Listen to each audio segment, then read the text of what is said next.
Boa noite e bem-vindos ao curso da UJR sobre Parashat Shavu em português.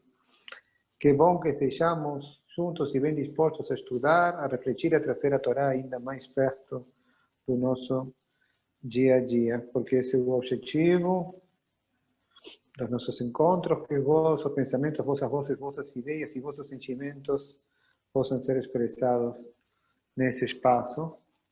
Vamos a elaborar o que a Torá nos ensina e vamos a tentar compartilhar nossas impressões. Vamos a perguntarnos, vamos a respondernos. Hoje vamos a fechar um ciclo, que é o ciclo anual de leitura da Torá, com Bezot Abrahá, a última Parashá, capítulos 33 e 34 de Deuteronômio.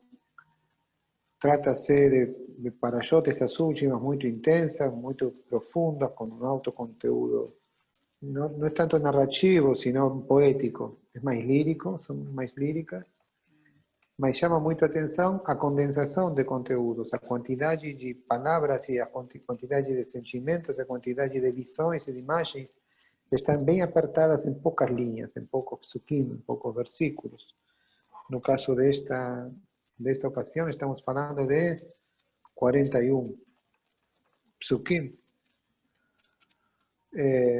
Então, dá a oportunidade, a possibilidade de trabalhá-los com alguma profundidade. E muitos deles são referências, têm múltiplas referências a leituras que nós já fizemos juntos. Muitos deles aludem a histórias completas, a circunstâncias que temos acompanhado, temos estudado no passado. Então vamos a dedicar-nos a duas ou três ideias fundamentais que dão um fechamento a este final da Torá, que na verdade é uma ponte. Este final da Torá, que na verdade é uma proposta de continuidade. Não é taxativo, não curta. Difumina. É um final que mesmo a presença de Moshe vai desaparecendo, as ideias ficam flutuando no ar, e todo parece ser uma passagem para o livro que segue, que é um livro de, outra vez, narrativo, como Shemot, mas é um livro de ação. Yoshua é um livro de ação, onde as coisas acontecem com movimentação, personagens, falas mais enxutas e conteúdos mais diretos, com menos eficiência explícita de interpretação. Os textos de Bezot Abrahá, que já vem de várias parashot atrás, mas aqui é muito claro, são todas alusões. Então, cada palavra exige que você tente desmetaforizar, levar isso para o termo que está escondido, que está nas sombras, por detrás do que está falando. São todas falas por alusão. Se diz uma coisa, mas se refere a uma outra, ou umas outras, que estão atrás, estão na frente, estão acima, estão embaixo, mas que não estão exatamente no conteúdo manifesto, na superfície do significado. Portanto, está muito aberto à interpretação e ao Midrash.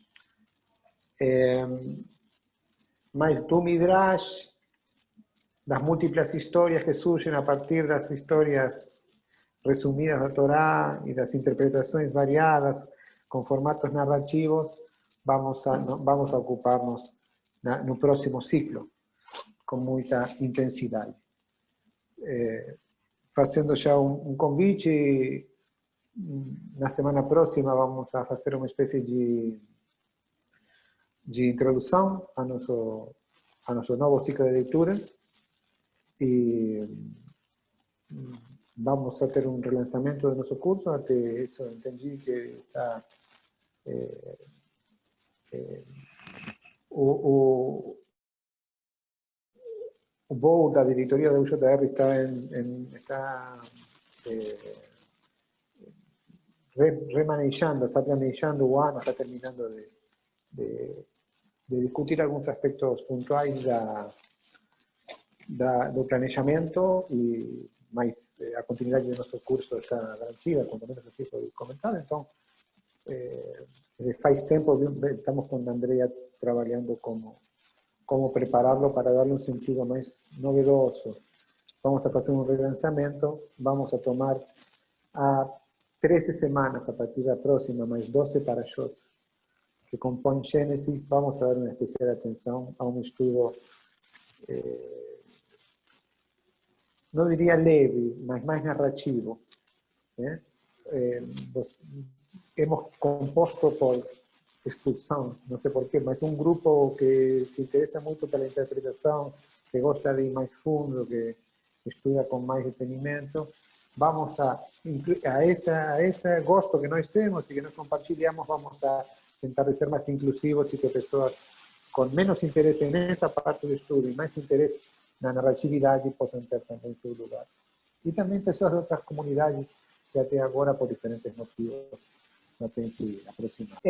A parashá dessa semana é Bezot Abrahá. E então vamos a... hoje é muito preciso isso que sempre peço de vocês, um papel e uma caneta. Levem na mão isso, porque vamos a ter... Vocês vão trabalhar, já que são os alunos de último trade mais avançados, tem que ter... Vão a trabalhar uma partinha sozinhos, sim? Um minuto só. Vamos a fazer a Brachá, Baruch atah Adonai, Eloheinu melech haolam, asher קידשנו במצוותיו וציוונו לעסוק בדברי תורה. Muito bem. Bezot Abrahá começa no capítulo 33. Deixem-me buscar. Se vocês têm uma Torá à mão, eu recomendo também me acompanhar na leitura, que é muito interessante.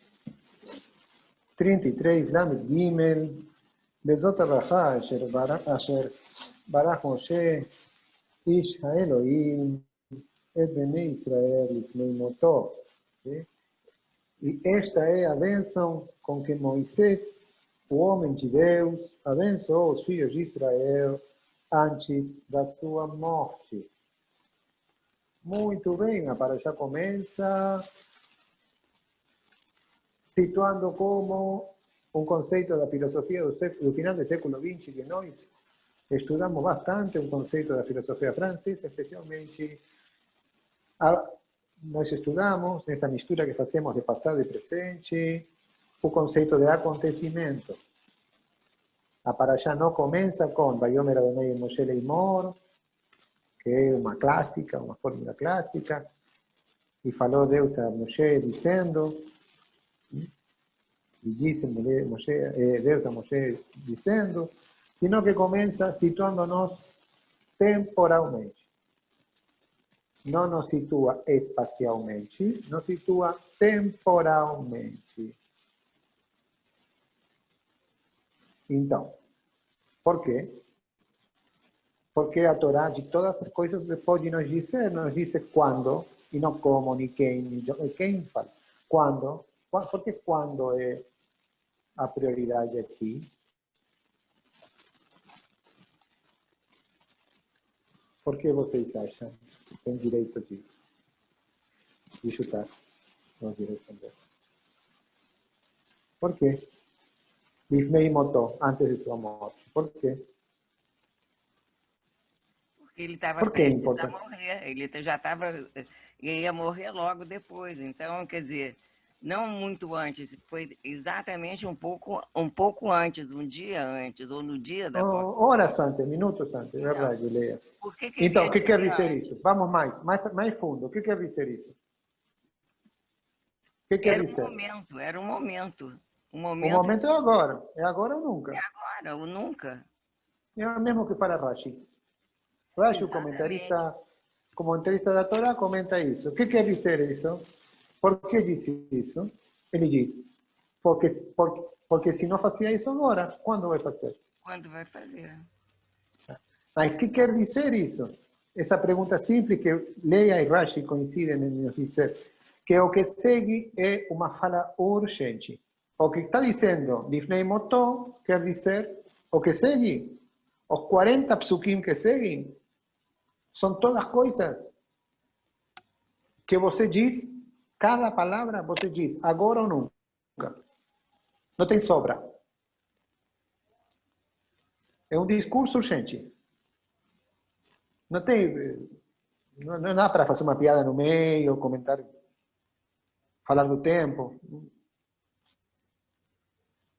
É uma fala urgente. Sim? Esse passuco, e acho que mais dois que seguem aí. Então, primeira coisa, oportunidade. Lea e Rashi nos ensinam que é uma fala urgente. Por quê? Porque está toda ela, toda a parashá, marcada por a pergunta. Agora, pelo grito de guerra. Agora ou nunca. Oi, Abraão. Oi, Moré. Oi, gente. Tudo bem? Estamos com saudade de você. O que acontece que não está bem? Não chegou Abraão? Perguntávamos. Cheguei atrasado hoje. Bem-vindo. Estava numa aula. Baruch Haba. Está de maratona? Baruch Haba. Muito bem, muito bem. Estamos falando de Bezot Abrahá. Estamos no versículo 1, no passo 1. Estamos lendo juntos porque é uma curta. É uma parasha curta e última. E entendimos que começa de um modo diferente que as outras parashot. E que esse começo quer dizer alguma coisa. Especialmente as duas últimas palavras que limos em hebraico também. E que é Lifnei Motó, antes da sua morte.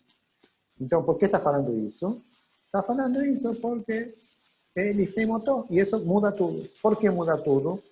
E Lea e Rashi, Lea no século XXI, Rashi no século XIII, nos falaram os dois a mesma coisa. Por que agora ou nunca? Então, a parasha toda é uma parasha com palavras que respondem à pergunta de que você falaria se é agora ou nunca. Todas as coisas que vai dizer Moshe são coisas que esse líder, nesse contexto histórico, com essa carga, com essa personalidade, com essas experiências, fala quando a coisa é agora ou nunca. Não deixa muito espaço para os solilóquios, não é verdade? Os primeiros psukim, como estava apenas começando a gostar, são uma locução, não última, mas são... que vamos assistir agora? Isso em quanto ao tempo. O tempo, agora ou nunca. O que vamos assistir em quanto às personagens? Quem está aqui? Quem está aqui? Os mesmos que todo o livro do Deuteronômio, não é verdade? O que tínhamos falado? Deus, falando por boca de Moshe. Por quê? Porque Moshe está em função profeta.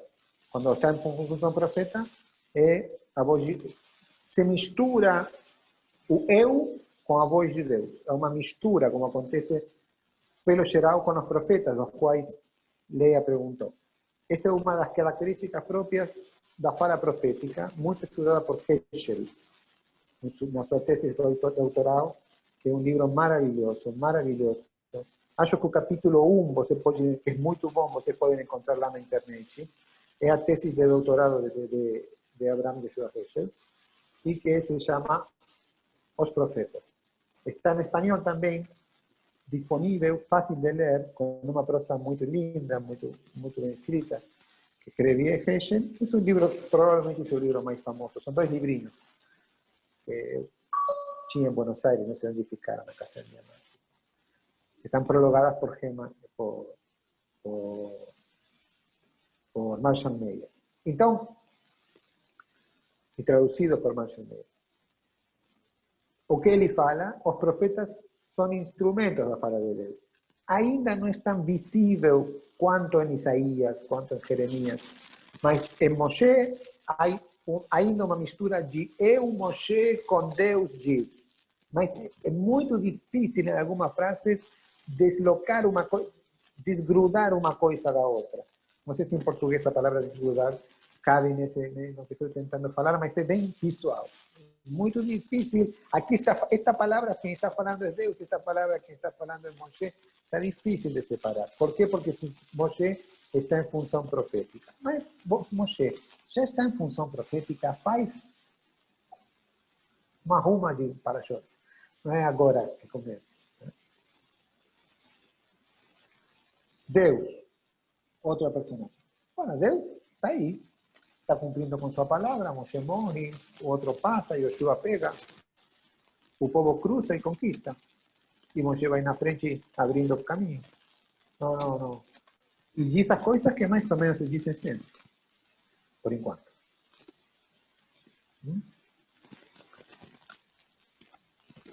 Mas vamos assistir daqui a pouquinho a uma grande transformação de destinatário do discurso.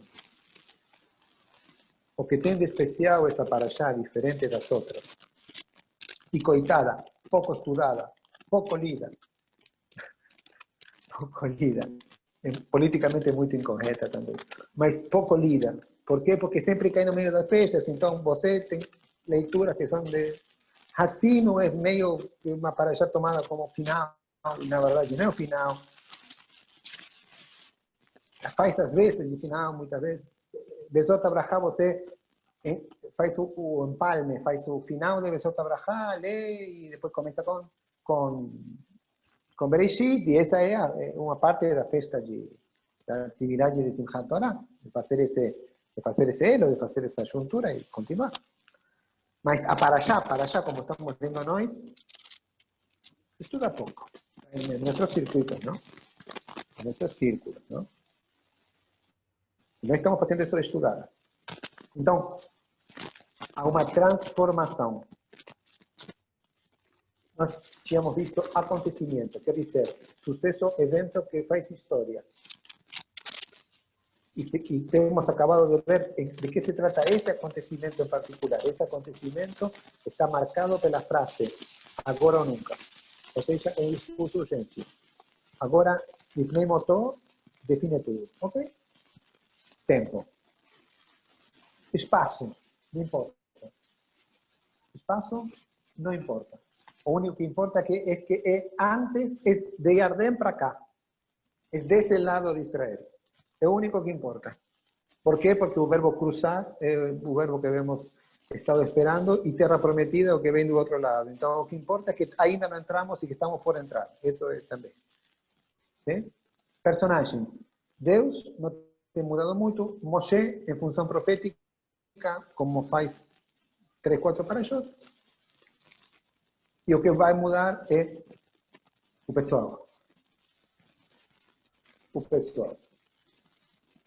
Revisando o que eu tinha trabalhado com você e o que tinha proposto trabalhar com você, me arrependi, porque também era um Kippur, aproveitei para me arrepender de mais uma coisa, de não ter trabalhado um pouco mais o conceito de multidão, porque ia precisá-lo agora. Então, repassei um pouco mais o conceito de multidão, porque é uma genialidade absoluta da Torá, que faz muito pouco tempo, falaria meses, enquanto preparava essas aulas.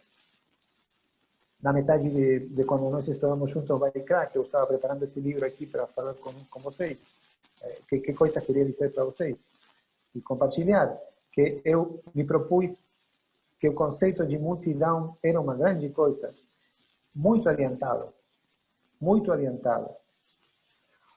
Tem 2 filósofos italianos que são aqueles que mais têm trabalhado para biopolítica e para temas de teoria política, basicamente, ou seja, um pensamento que se questiona a respeito do poder e da organização da civilidade em função do poder, para esse tipo de perguntas, não?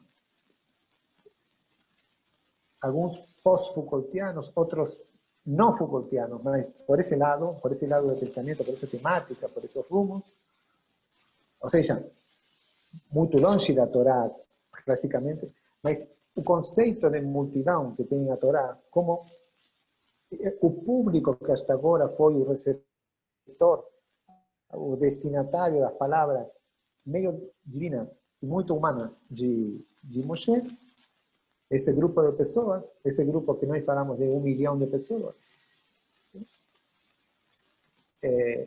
de 650.000 homens másculos de 20 a 60 anos, mais as crianças, mais os acima de 60, mais as mulheres, ou seja, muita gente, numa sociedade onde se moria jovem, então tem que ter muitas crianças, e a fecundidade é um valor, não um desvalor. Muita gente que não era a geração de Mitzrayim, e que nós, na sua época, chamamos de multidão. Sim? O conceito de multidão, em português pode ser multitude ou multidão, é o que vai trazer a novidade nessa paraxá para nós. Porque vamos a assistir a passagem de multidão para povo. O que está acontecendo aqui é que, mesmo com a Torá, mesmo depois de Sinai, até aqui, até esse momento, continuamos sendo uma multidão.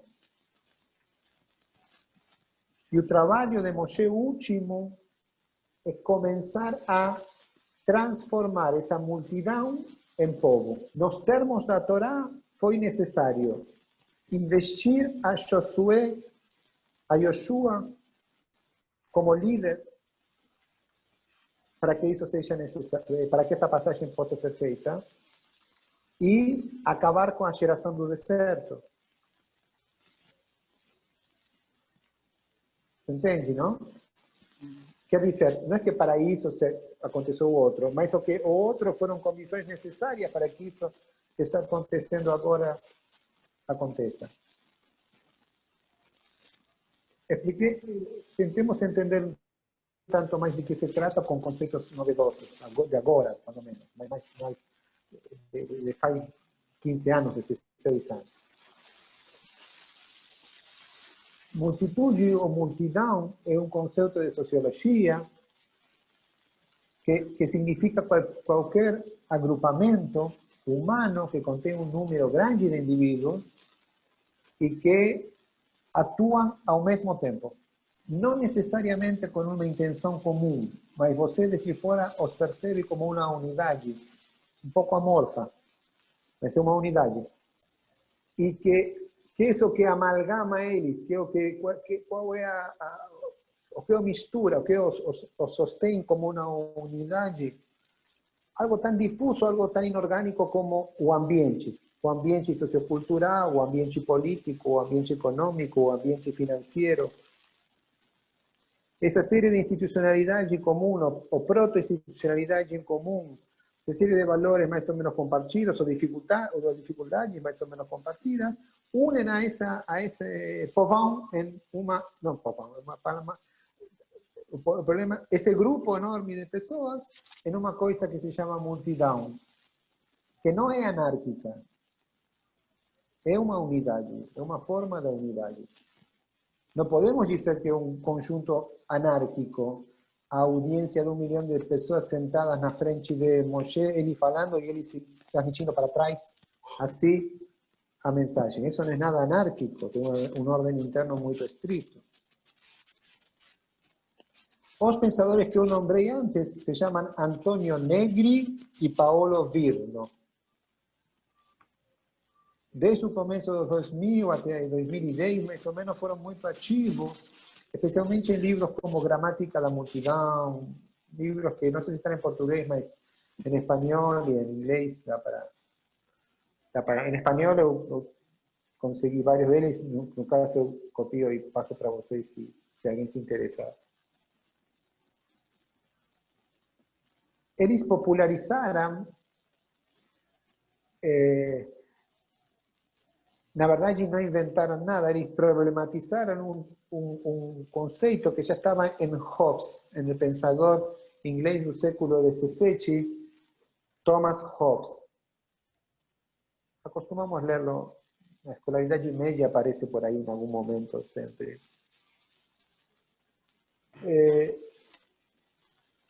Ele diferencia a Hobbes, e isso é o que toma particularmente Paolo Virno, ele diferencia multidão de povo.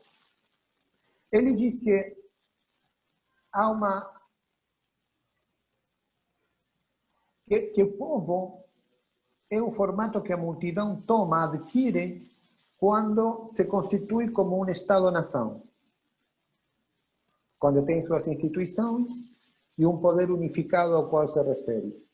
Então, vocês entendem que é um pouco prematuro dizer que, se é um conceito que se aplica ao Estado moderno, é um tanto prematuro e quizás um tanto anacrônico tentar forçar esse conceito para colocá-lo dentro da ideia de passagem de um lado do Jardim para o outro. Porém, é muito útil. Se nós remarcamos que estamos sabendo que estamos utilizando um conceito muito novo para falar de uma realidade muito antiga, estamos pensando em uma crescente institucionalização. E se a ideia é se despedir da multidão, nós temos Parashat Azino, onde acabamos de ver um cântico feito por delivery, feito por encargo, por encomenda, porque vocês se lembram que Deus chamou a Yoshua e a Moshe e falou: façam esse cântico, que fique como cântico testemunhal, para quando saiam do caminho, se desviem, pequem, façam transgressões, ter isso como prova de que já estava avisado que isso ia acontecer. E que o caminho é a volta para trás, o perdão e arrependimento. Nós ouvimos em ocasião, sempre se lê Azino perto de Yom Kippur e casa muito bem com o espírito da Teshuvah de Yom Kippur. E por isso nós também trabalhamos nessa linha. Mas aí estava falando para a multidão. Quem vai pecar? Todos vocês. Quem vai sair do caminho? Todos vocês. Quem vai trair o pacto? Todos vocês. Todos ao mesmo tempo? Não, um vai fazer em outubro, outro vai fazer quando seja velho, outro vai fazer na escola. Cada um vai fazer em outro momento. Mas sabemos que todos vocês, multidão, pelo fato de estar dentro do pacto, vão passar por essa mesma história, como uma matriz. Uma história matricial. Vocês vão pecar, vão sair do caminho, vão quebrar o pacto com Deus, vão voltar ao pacto com Deus, Deus os vai receber de novo, vão receber um castigo ou não, e vão voltar a ter, vão ser redentos, vão ter redenção, e vão voltar a ser um povo unido em paz. Mas isso para quem está falado? Para a multidão, que tem uma aparência de unidade, e essa aparência de unidade está dada pelo fato de que compartilham um certo ambiente, que é uma palavra muito muito difícil de dizer, um ambiente sociocultural. Está na mesma onda, uma coisa tem a mesma profundidade que dizer assim. Pessoas que estão mais ou menos na mesma rua, na mesma onda, bem no mesmo pacote. Estão todas juntas aí. Ok? Muito bem. Isso é falar com a multidão. Falar com o povo já é outra coisa.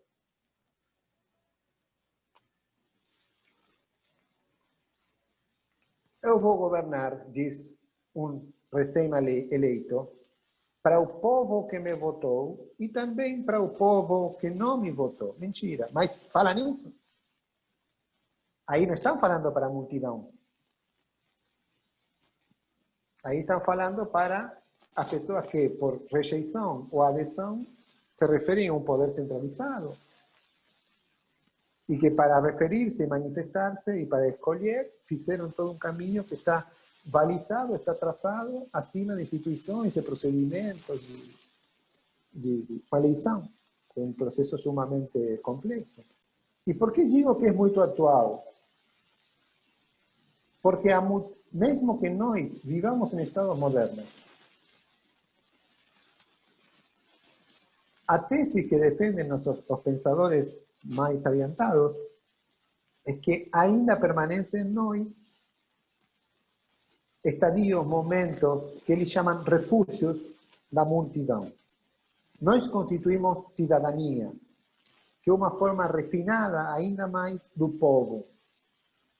Há outras palavras que poderíamos discutir, mas não é esse o momento. O que intentamos dizer é que essa multidão, que no final da Torá está se diluindo, está desaparecendo, e passa a ser outro interlocutor, e passa a mudar, e passa a ser instituições, e passa a falar, e isso que vocês vão trabalhar sozinhos em poucos minutos, de tribos, cada tribo vai receber uma profecia. Então já não está falando para o povão, já não está falando para a multidão, já não está falando para um mar de pessoas sentadas em frente dele. Está falando, e vocês, que compõem um recorte particular da multidão, que tem uma história particular e um antecessor particular que lhes confere determinadas características, seguramente vão ter tal destino, vão confrontar tais perigos, e vão sorteá-los com tal virtude, e tal capacidade, e tal habilidade que vocês têm derivada da história de seu antepassado. Isso é muito específico. Já não está falando para a multidão. Vocês, filhos de Israel, bando de amigos. Não está falando para todos. Está falando para um recorte particular que tem em comum o quê? Uma institucionalidade, um passado em comum, certas características, um destino profetizado, um futuro profetizado, ¿sí? E certos recursos para confrontar, para enfrentar, para avançar acima desse futuro. Agora, nós trazemos a Torá para nós, em onde, vamos um minuto de afastar, porque sei que vocês gostam disso aqui. Onde está a multidão nos nossos dias? Porque nós somos muito civilizados, nós podemos pensar que já nós não somos multidão, nem temos momentos de multidão, nem temos refúgios, que é o que esses pensadores estudam, da multidão dentro do nosso sistema político e ideológico. O ideal tem a ver com o povo. A realidade é uma oscilação entre, são pares antagônicos entre, como os que Hobbes apresentou, povo-multidão, se reproduzem em pares antagônicos com outros nomes, ou com outras, mas o antagonismo continua presente. Paulo Virno, que é o autor que nós nomeamos, ele alude a refúgios da multidão na cotidianidade, não? na contemporaneidade. ¿Sí? Em duas tradições da modernidade. Tomemos a tradição, diz ele, liberal. ¿Sí? Para o pensamento liberal, o que é muitos, um número indefinido, é inquietante. Isso é notório. O liberal é um pensamento que puxa para a vida individual. A vida individual é seu distintivo. Como se traduz no pensamento liberal a multitude ameaçante? Na dupla público-privado, ele diz. O antagonismo povo-multidão, ou melhor, multidão-povo, se traduz no pensamento de tradição, na tradição de pensamento liberal como oposição entre público do lado da multidão, privado do lado do povo. A multidão, que é a antípoda do povo, acho que falei o oposto para vocês. A multidão, que é a antípoda do povo, permanece na dimensão privada. Entendem o que estou falando? Aquilo que não pode ser cooptado pelo poder central, a vitalidade do sistema, aquilo que não pode ser controlado nem conduzido desde uma centralidade, que é isso que permanece vivo e indomável como multidão, se refugia na esfera privada. A multidão, em todas as tradições, é aquilo que não pode ser domesticável, que não pode ser dissolvido dentro da esfera do poder, que não pode ser fagocitado pelo poder. Onde fica, pergunta Virno, no pensamento social-demócrata, ¿sí? a multidão arcaica? Onde está esse atisbo de liberdade, não sei se é liberdade, de descontrole, de ausência de controle centralizado? Qual é o refúgio da multidão na tradição social-democrata? O povo, diz ele, é o coletivo, e a multidão tem refúgio no individual. A força, a atração, a missão do poder central será, então, atrair para o polo do povo, trazer para o coletivo a totalidade, no possível, da vida social. E isso se faz com uma hipertrofia institucional. Então, o ideal do poder em um sistema social-democrata, em uma democracia avançada, é a concentração das funções das vidas sociais sobre a esfera pública, sobre a esfera coletiva, não a pública, o interesse coletivo. E para quem vive nessa situação, o refúgio de seu sentimento ou de sua vivência de multidão arcaica reside na esfera individual, na tensão entre segurar o individual dentro do coletivo ou o privado contra o magnetismo do público, e nessa tensão transcorre, segundo estes autores, nossa vida. Voltamos para o texto. O que o texto propõe, então, é fazer como fazemos nós na liturgia, como fazemos na reza, uma consideração esmerada de Deus, e depois passar a essa mudança radical de discurso que vem de falar durante todo o livro para a multidão e começa a falar especificamente para fragmentos dessa multidão aos que transforma em povo, fazendo de uma cena enorme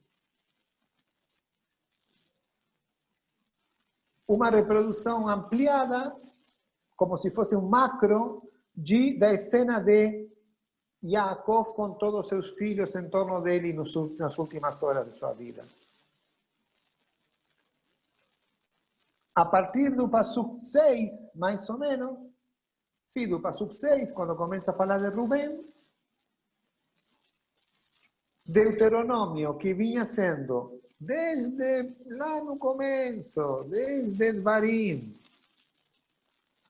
Moshe falando a palavra de Deus, contando sua história com uma interpretação divina, reforçando os laços com Deus e seus caminhos, e explicando o que vai acontecer se quebram o pacto, e contando a história de seus pais, e dando leis e leis e leis e leis e leis a multidão que está sentada à frente dele. Agora, nos últimos 30 psukim, muda de interlocutor e fala com cada uma das tribos. Antes disso, faz o que se faz antes de dizer algo importante, que é louvar a Deus. Ele disse: o Eterno veio de Sinai, e de Seir lhes alvoreceu. Apareceu desde o Monte Paran, e com ele havia uma parte das dezenas de milhares dos anjos da santidade. Escrita com sua mão direita, deu-lhes lei do meio do fogo. Estou no versículo 2 ainda. E o que digo rapidamente do versículo 2 é que a isso me referia com o resumo, com o apertado que é o sentido nessa Torá. Está falando posição divina desde os montes. ¿Sí? Há um monte de midrashim também para falar disso, mas desde cima. ¿Sí? Em qual companhia? Companhia de miríadas de anjos, que são a burocracia divina. Ou seja, em um momento muito especial, muito cerimonioso, muito ampuloso. E com que caráter deu a lei? Com caráter de legitimidade. com caráter de legitimidade, sim? Com sua mão direita. Sim? E quer dizer com sua mão direita? Os comentaristas dizem, com muita razão, em forma direta, sem intermediários. E que quer dizer do meio do fogo, em circunstâncias absolutamente excepcionais? Ou alguma vez alguém te deu alguma coisa desde meio do fogo? Então está dizendo, Deus, que vos deu, nessas circunstâncias excepcionais, com essa companhia, em forma direta e sem transição, sem intermediários, e desde um lugar elevado, representações da divindade, a lei, também amou aos povos, tribos, de todas as almas dos santos, e todas as almas dos santos estão em seu poder, o Eterno. Aqui já começa a falar dos Leviim. Quando fala das almas dos santos, adianto para vocês, porque o tempo apremia, que já está começando a falar de algumas tribos. Mas sempre os Leviim, isso também estou devendo para vocês, uma aula só de Leviim, estão me seguindo porque estão muito calados, não sei se já estão... No versículo 3, se me acompanham, também amou os povos, tribos, está falando de los Leviim, ¿sí? Por alusão. Todas as almas dos santos estão em seu poder, ó Eterno, porque eles estiveram ao pé do monte Sinai e tomaram sobre eles o jugo de teus preceitos. Os comentaristas acostumam dizer, e é bastante acertado entre todos, tem bastante consenso, que se refere a que os Leviim tomaram facas e mataram 3.000 pessoas depois do episódio do Becerro de Ouro. Eles não participaram da festa oxiástica em torno do becerro e foram aqueles que impuseram castigo por ordem divina, os encargados de, com mão própria, matar aqueles que haviam pecado. A lei Torá que nos ordenou Moshe, estou no versículo 4, herança para a congregação de Jacob. Verdade. A Torá é uma herança.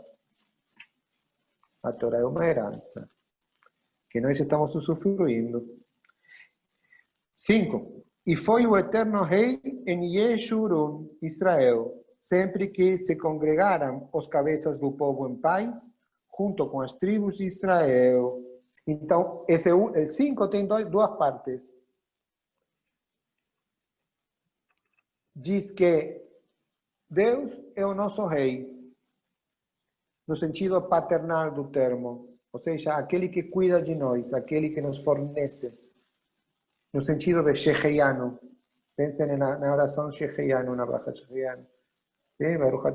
Sheheyanu, Bekimanu, Bekianu, las manas de... Ou seja, aquele que nos mantém, que nos sustenta e que nos faz chegar até os dias de hoje, até este tempo. ¿Sí? Esta imagem de Deus rei. Esse não é um rei da guerra, não é um Deus da guerra, não é um Deus iracundo, não é um Deus que castiga, não é um Deus com um formato claramente antropomórfico. É um Deus que fornece, um Deus pai. E é um Deus bastante abstrato. Nós sabemos que o Deus de Deuteronômio é uma forma revelatória de Deus muito abstrato, tem poucas circunções corpóreas de Deus. É um Deus mais abstrato. É uma produção mais avançada. O Deuteronômio é toda uma cultura dentro da Torá. Então, mas o Pasuk 5 tem duas partes. Ele é rei de Israel, ¿sí? De Yeshurun, de Israel, que é um nome, uma forma, poderíamos nos deter, mas não vamos a deternos porque Yeshurun, mas é Israel. ¿Sí? Sempre que se congregam os cabeças do povo em paz, junto às tribos de Israel. É um condicional. Deus não exerce de rei de Israel em toda situação e sem condições. Ele assume o cargo se tem paz entre os dirigentes institucionais, que no caso, quando tem tribos, são os cabeças das tribos, o Rei Matot. E no caso que tem democracias avançadas, são os representantes escolhidos pelo povo. E quando tinha reis, seriam reis e cortes, e quando teriam juízes, seriam juízes. Ou seja, a representação institucional deve fazer sua parte para que Deus reine sobre o povo de Israel. Quando há discórdia, ou quando os juízos não são justos, o reinado de Deus, no sentido de proteção e do sheheyano realmente vivido, não está garantida. ¿Entienden? Hay una cláusula, el pasuk tiene el sentido de una cláusula, de un if en computación, if not.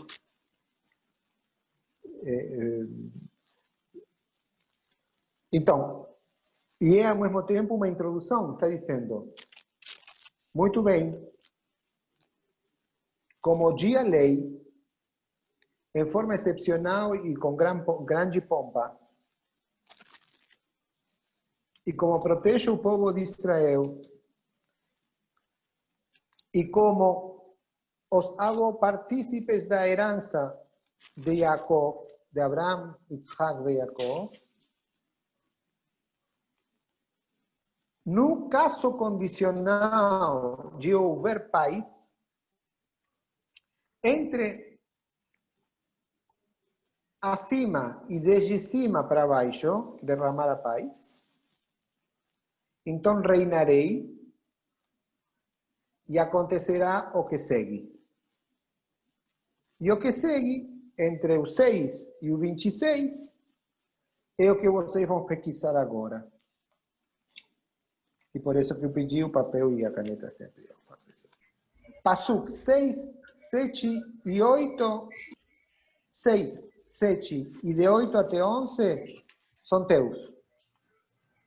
Quer dizer, a tribo de Reuben, a tribo de Jehudá e a tribo de Levi são tuas.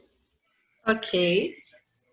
A pergunta é, de quem está falando? Que eu já te falei, já te disse quem. Sim? Que profetiza para cada uma delas? Que vai acontecer com cada uma delas? Sim? E que outra ideia te faz pensar a partir do que está falando? Isso que está dizendo, o que pode querer dizer? Porque eu disse meio travado, muita metáfora. O que podemos dizer do que promete, profetiza, futuriza, chuta para Reuben, Jehudá e Levi? As mesmas perguntas para Mauro. Pode, Mauro? Estamos falando, que diz de Yosef, do 13 ao 17? Sim. Que é Yosef. Que diz de Yosef? E de seus filhos, que são os que compõem as tribos que correspondem a Yosef. E que diz de Zebulun? De Yosef fala do versículo 13 ao 17. E de Zebulun fala do versículo 18 e 19. É muito simples o que estou pedindo. É muito, vocês vão ver que está super fácil. 33, capítulo 33, versículos 20 e 21 Gad, 20 e 21 Gad, 22 Dan. Capítulo 33, versículo 23, que fala de Naftali, da tribo de Naftali. Naftali, tá. No 23. 33, capítulo 33, pasuk 23. E o que diz a tribo de Asher, que é 24 e 25. Então, você tem 23, 24 e 25. 23, 24, 25. As perguntas são três. Uma, de quem está falando? 2, que profetiza para essa tribo? 3, o que você imagina, o que você acrescenta, o que você sente, o que você pensa do que está falando nesses psukim tão estranhos. Então, nos vemos na semana próxima. Chag Sameach. Obrigado. Que comece muito bem esse ano. Amém. Boa semana para Shavua vocês. Tov para todos.